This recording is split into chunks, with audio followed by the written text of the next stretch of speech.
Creating a form can save you a lot of time in the long run because it makes it easier to input the data into one or more tables. And in this video, we're just going to go over the basics of creating a form from a table, adding additional fields, and inserting a drop-down menu into the form. In the navigation pane, you'll need to select the table that you want to use, and you don't need to open it, just make sure that the name is highlighted. I'm using the Customers table. Then in the Create tab, you can click the Form command, and it will create a new form that contains all of the fields from your table. And before you do anything else, you should save this form. I'll call it Customers Form.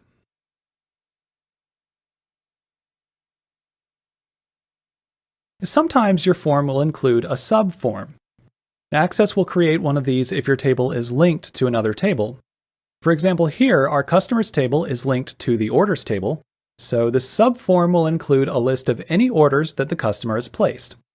In many cases this may be useful, but if you don't need the subform, you can delete it by just clicking on it and pressing the Delete key. Now, if we later decided to add a field to the Customers table, it would not appear automatically in this form, so we would need to add it manually.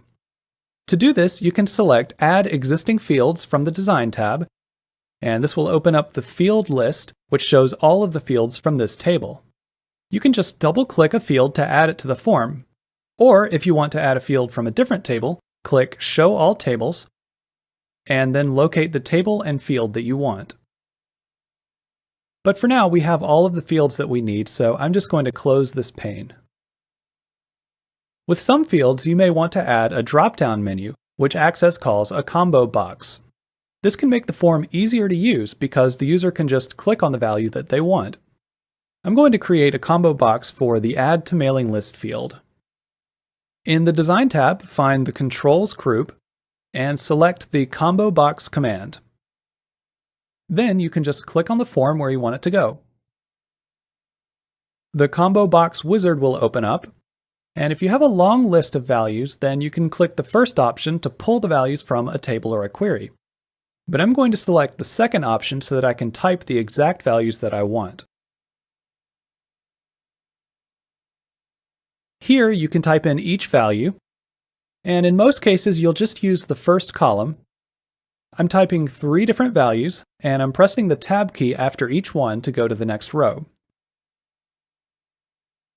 And if you need to, you can adjust the width of the column, and then click Next. Now this next step is very important. When the user chooses a value from the combo box, we want the value to be stored in the Customers table.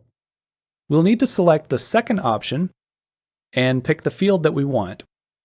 In this case, our combo box is going to be asking about the mailing list, so I'll choose the Add to Mailing List field. And then in the last step, you can type a label. I'm going to call it Add to Mailing List. And click Finish. The combo box will appear here, and we don't need the original field anymore, so we can delete it. To test the combo box, we can switch to Form View, and you can see that our 3 options appear here. So now we have a working form, and in the next couple of videos we're going to make some more adjustments to it to make it better suit our needs.